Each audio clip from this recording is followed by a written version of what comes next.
अस्सलाम वालेकुम और welcome back to Orange Shorts. हमारे पास इस वक्त पूरा का पूरा ट्रांसक्रिप्ट मौजूद है उन तमाम बातों का जो कि टाइटन और उसकी मदर वेसल पोलर प्रिंस के दरमियान में हुई।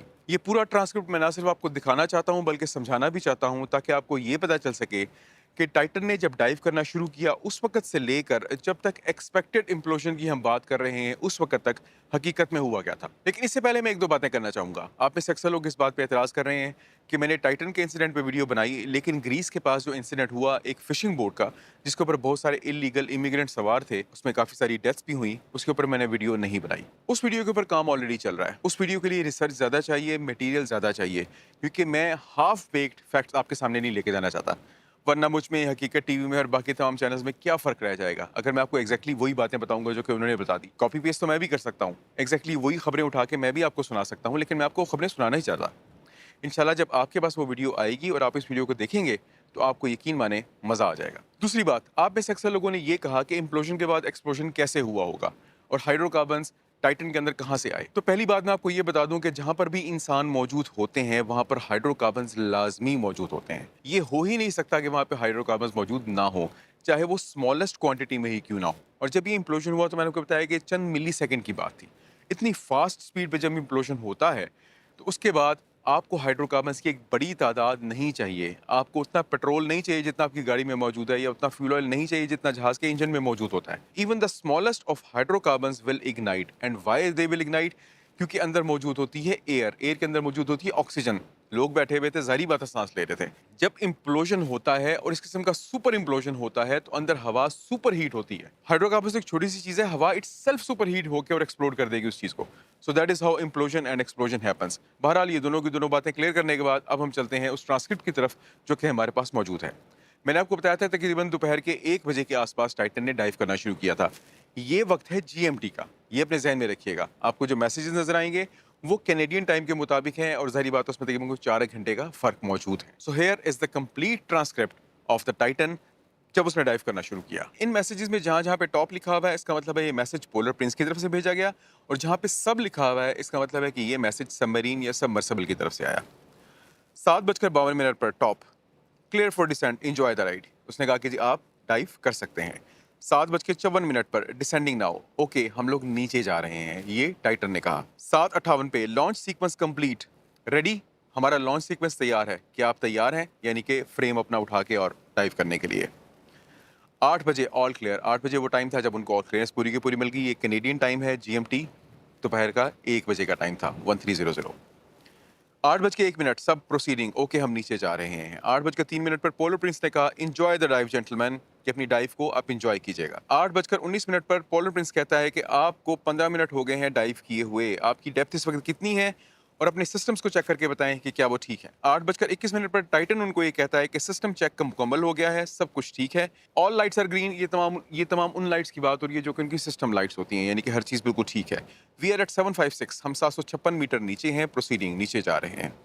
टॉप यानी कि पोलर प्रिंस कहता है थैंक यू, प्रोसीड, ओके नीचे चलते जाइए। 8:34 पर 30 मिनट्स इन अपडेट प्लीज, आपको 30 मिनट हो गए डाइव किए हुए, अपडेट दीजिए।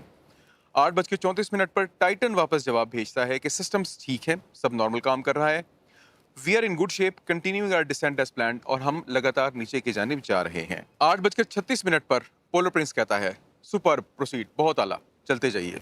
8:49 पर 45 मिनट हो गए हैं, आपकी गहराई कितनी है, अपना स्टेटस कंफर्म कीजिए, यानी कि सब लाइटें ग्रीन हैं या नहीं है। 8:51 पर टाइटन उनको जवाब देता है कि डेप्थ इस वक्त 1934 है, यानी कि 1934 मीटर, सब सिस्टम स्टेबल हैं, डिसेंट हमारा चल रहा है और सबके सब खुश हैं। 8:52 पर पोलर प्रिंस उसको कहता है एक्सेलेंट, जबरदस्त। 9:01 पर you are at the hour mark, आपको 1 घंटा हो चुका है डाइव किए हुए। टाइटन आगे से जवाब देता है all is smooth sailing here, यहाँ पे सब कुछ बिल्कुल ठीक चल रहा है। 9:15 पर you are at 75 minutes, depth status do you need to adjust velocity, आपको 75 मिनट हो चुके हैं डाइव किए हुए, आपका स्टेटस क्या है, इस वक्त गहराई कितनी है, और क्या आपको अपना वेलोसिटी यानी कि वो स्पीड जिससे वो डिसेंड कर रहे थे, क्या आपको एडजस्ट करने की ज़रूरत है। 9:17 पर सबमरीन जवाब देती है सबका सब कंट्रोल में है, एट 2960, यानी कि हम 2960 मीटर की गहराई पर इस वक्त मौजूद हैं। नो एडजस्टमेंट नीडेड, किसी किस्म की एडजस्टमेंट की जरूरत नहीं है, हम लोग बिल्कुल ठीक रफ्तार से नीचे जा रहे हैं। We are enjoying the ride, हम अपनी इस सवारी से खुश हैं। 9:19 पर पोलर प्रिंस अंडरस्टूड, ठीक हो गया। 9:28 पर वो पहला वक्त था जब पहला अलार्म आया। 9:28 पे सबमरीन क्या कहती है? We are noting an alarm from the RTM. हमें आरटीएम से एक अलार्म आ रहा है। यहाँ पे मैं आपको ये बताता चलूँ कि आरटीएम क्या है। आरटीएम इज़ रियल टाइम हल हेल्थ मॉनिटरिंग सिस्टम। हमारे जहाज़ों पे भी ये चीज़ लगी होती है और ये होती क्या चीज़ है कि आपका पूरा का पूरा जहाज़ का हल आगे से लेके पीछे तक जो है लंबाई की शक्ल में होता है। इसके ऊपर स्ट्रेसेस आ रही होती है ना, फ्लक्स फ्लेक्स हो रहा होता है जहाज़। तो रियल टाइम हल हेल्थ मॉनिटरिंग सिस्टम ये मेजर कर रहा होता है कि कहीं पे किसी भी वक्त इतनी स्ट्रेस तो नहीं आ रही कि जहाज़ का स्ट्रक्चर टूट जाए, ये जहाज़ को खुदा ना खास्ता कोई नुकसान हो जाए। तो 9:28 पर सबमरीन ने पहले कहा जी हमें आरटीएम से एक अलार्म आया है, यानी कि हमारा हेल्थ मॉनिटरिंग सिस्टम हमें ये बता रहा है कि हमारे हल के ऊपर कहीं पे कोई ना कोई स्ट्रेस आ रही है। 9:28 पर सबमरीन दोबारा कहती है रिड्यूसिंग वेलोसिटी डिसेंट डेप्थ 3433। हम अपने नीचे जाने की रफ्तार कम कर रहे हैं। इस वक्त हम 3433 मीटर की गहराई में मौजूद हैं।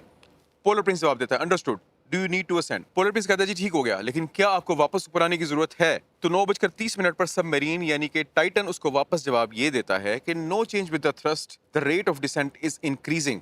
सबमरीन इस वक्त उसको एक्चुअल मैसेज का जवाब नहीं दे रही। वो उसको क्या जवाब दे रहे हैं? वो कह रहे हैं जी जो रेट ऑफ डिसेंट है हमारा वो बढ़ रहा है, हालांकि हम कम करना चाह रहे हैं। हम अपनी वेलोसिटी को कम करना चाह रहे हैं, लेकिन हमारा रेट ऑफ डिसेंट जिससे हम नीचे जा रहे हैं वो बढ़ रहा है। एयर 35 और हम 3500 मीटर की गहराई पर पहुंच चुके हैं।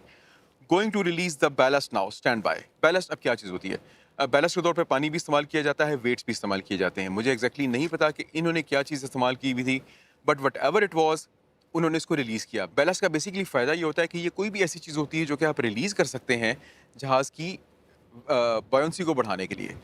तो जो भी इनके पास बैलस्ट था, चाहे वो वेट से या बैलस्ट पानी था, इन्होंने उसको रिलीज़ करना शुरू कर दिया ताकि बॉयंसी बढ़े और जिस रफ्तार से टाइटन नीचे जा रही है वो रफ्तार कम हो। 9:30 पर पोलर प्रिंस जवाब देता है yes agree release the ballast. बिल्कुल ठीक है, हम आपसे मुत्तफिक हैं, अपने बैलस्ट को रिलीज कर दीजिए। यानी कि जो भी वजन आपके पास इस वक्त मौजूद है, चाहे वो पानी है चाहे वो दूसरे वेट्स हैं, उनको फौरन रिलीज कर दें। 9:32 पर सबमरीन वापस जवाब देती है no improvement, preparing to jettison the frame. कोई भी इंप्रूवमेंट नहीं आ रही, यानी कि हमने बैलेंस निकाल दिया फिर भी हमारा रेट ऑफ डिसेंट जिससे हम नीचे जा रहे हैं वो कम नहीं हो रहा। हम थ्रस्ट भी इस्तेमाल कर रहे हैं। इसके पास बाय द वे थ्रस्ट के लिए फोर एंड हाफ और साइड्स पे छोटे छोटे पंखे लगे हुए थे प्रोपेलर टाइप के, जिससे अपने थ्रस्ट को इंक्रीज और डिक्रीज कर सकते थे। तो वो कहते हैं जी इंप्रूवमेंट कोई नहीं आ रही, हम अपने फ्रेम को जेटिसन करना चाह रहे हैं। अभी कौन सा फ्रेम है? ये वो फ्रेम है जो कि बॉटम पे लगा होता था, तो ये फ्रेम डिटैचेबल था, इसको ये रिलीज कर सकते थे। 9:33 पर टॉप यानी कि पोलर प्रिंस जवाब देता है affirmative, update when able, RTM indicator status. बिल्कुल ठीक हो गया, आप जैसे ही जवाब देने के काबिल हो तो हमें फौरन अपडेट दीजिएगा कि हुआ क्या है। आरटीएम इंडिकेटर स्टेटस, आपके आरटीएम यानी कि रियल टाइम हल हेल्थ मॉनिटरिंग सिस्टम का स्टेटस क्या है? क्या अभी भी वहाँ पे रेड लाइट्स मौजूद हैं? क्या अभी भी आपको फील हो रहा है कि आपके हल के ऊपर आपकी आपकी सबमरीन के इर्द गिर्द जो है वो स्ट्रेसेस आ रही हैं आपके स्ट्रक्चर के ऊपर? 9:35 पर सबमरीन जवाब देती है frame jettison, multiple attempts needed but starting the ascent now. 9:35 पर सबमरीन क्या कहती है? हमने फ्रेम को जेटिसन कर दिया। फ्रेम को जेटिसन करने का मतलब हमने फ्रेम निकाल के फेंक दिया, हमने उसको रिलीज कर दिया। मल्टीपल अटेम्प्ट्स नीडेड, हमें कई बार ये कोशिश करनी पड़ी कि हम फ्रेम को डिटैच करें, बहरहाल वो डिटैच हो गया है। But starting the ascent now, और हम फाइनली इस काबिल हो चुके हैं कि हम अपनी सबमरीन को वापस समंदर की सरफेस के करीब लेकर आए। 9:36 पर पोलर प्रिंस क्या कहता है? मल्टीपल अटेम्प्ट्स, आगे क्वेश्चन मार्क, यानी कि आपको मल्टीपल अटेम्प्ट्स क्यों करनी पड़ी? व्हाट इज योर स्टेटस, आपका इस वक्त स्टेटस क्या है? आरटीएम इंडिकेटर्स क्या है? डेप्थ, इस वक्त गहराई कितनी है? अब कोई जवाब नहीं आया। 9:37 पर पोलर प्रिंस दोबारा मैसेज भेजता है अपडेट प्लीज व्हेन एबल, आप जैसे ही काबिल हो हमें अपनी अपडेट दीजिएगा। 9:38 पर सबमरीन का जवाब आता है क्रैकलिंग साउंड एट द आफ्ट, हमें पीछे से क्रैकलिंग साउंड आ रही है। क्रैकलिंग का मतलब होता है टूटने की आवाज। कहां से? सबमरीन के पीछे से। Top, can you identify the source, RTM indicator status. 9:38 पर पोलर प्रिंस कहता है क्या आपको पता है कि इसका मुमकिन जरिया क्या हो सकता है, कहां से ये आवाज आ रही है? बुनियादी तौर पर इसका मतलब ये है आरटीएम इंडिकेटर स्टेटस, आपका real time health monitoring system क्या कह रहा है, उस पर क्या इंडिकेशन आ रही है। 9:40 पर सबमरीन का सिर्फ जवाब आता है एनईजी। एनईजी मींस नेगेटिव। नेगेटिव का मतलब क्या है कि हम ये आइडेंटिफाई नहीं कर सकते कि ये आवाज़ कहाँ से आ रही है। और उसके बाद 9:40 पे टॉप फिर दोबारा उनको मैसेज भेजता है आरटीएम स्टेटस, आपका रियल टाइम हल हेल्थ मॉनिटरिंग सिस्टम का स्टेटस क्या है। 9:42 पर सबमरीन आगे से जवाब देती है ट्राइंग टू रन डायग्नोस्टिक्स, हम डायग्नोस्टिक्स रन करने लगे हैं, यानी कि हमें देखना चाह रहे हैं कि एक्चुअल में प्रॉब्लम कहाँ पे आ रही है। असेंडिंग नाउ, हम ऊपर की जानिब आ रहे हैं बट वेरी स्लो, लेकिन हमारी रफ्तार बहुत कम है। साउंड्स हैव सबसाइडेड, वो जो क्रैकलिंग आवाज़ आ रही थी वो कम हो गई है। Global RTM alert active all red. Global RTM is very dangerous. Global RTM का मतलब ये है कि जहाज के हल पे हर तरफ से स्ट्रेसेस आ रही हैं, हमारे हर तरफ स्ट्रेस मौजूद है। इसका मतलब है कि हल किसी भी वक्त आपका टूट सकता है। 9:42 पर पोलर प्रिंस अंडरस्टूड, समझ में आ गई। एनी कोड्स, क्या कोई कोड आ रहा है? जब भी कोई एरर आता है तो साथ में कोड्स आते हैं ना, जिससे आपको डिफरेंट आइडेंटिफाई करने में पता चल सकता है कि एक्चुअल में प्रॉब्लम आ कहाँ पे रही है। डेप्थ, गहराई कितनी है? असेंट रेट, कितनी रफ्तार से आप वापस ऊपर की जानिब आ रहे हैं? कोई जवाब नहीं आता। 9:43 पर पोलर प्रिंस फिर मैसेज भेजता है, अपडेट व्हेन एबल, जैसे ही आप काबिल हों हमें बताइएगा, हमें अपनी अपडेट दीजिएगा। 9:43 पे सब यानी कि सबमरीन जवाब वापस भेजती है, स्लो असेंट इन प्रोग्रेस, हम आहिस्ता आहिस्ता ऊपर आ रहे हैं। Quarter predicted, unclear why rate is small, हमारा ये जो ऊपर आने का रेट है ये कम क्यों है हमें नहीं पता।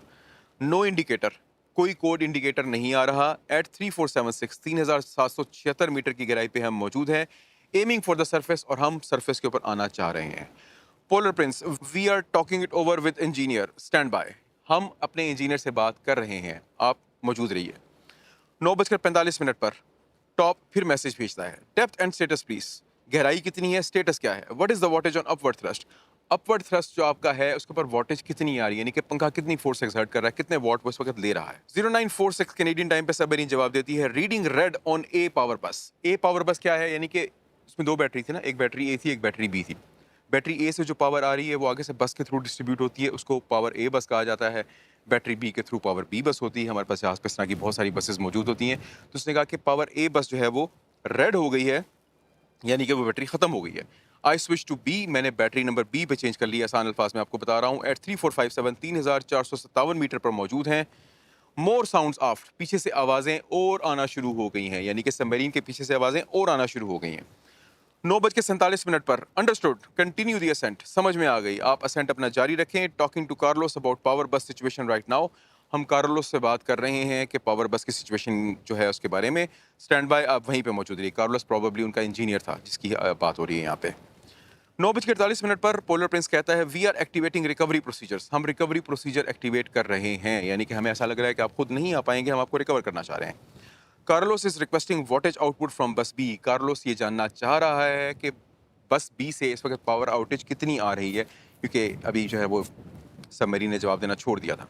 स्टेटस अपडेट प्लीज, अपने स्टेटस को अपडेट कीजिए। वेलोसिटी ऑफ असेंट, आप कितनी रफ्तार से ऊपर आ रहे हैं। 9:50 पर top, we are not receiving you, update please, हमें आपकी तरफ से कोई जवाब मौसूल नहीं हुआ, हमें अपडेट कीजिए। 9:51 पर पोलर प्रिंस फिर कहता है, स्टेटस एंड डेप्थ रिपोर्ट, कोई जवाब नहीं आया। 9:53 पे top, we need to respond with the status and depth, Carlos is requesting wattage update on thrusters, Carlos update thruster की अपडेट जानना चाह रहा है, कोई जवाब नहीं आया।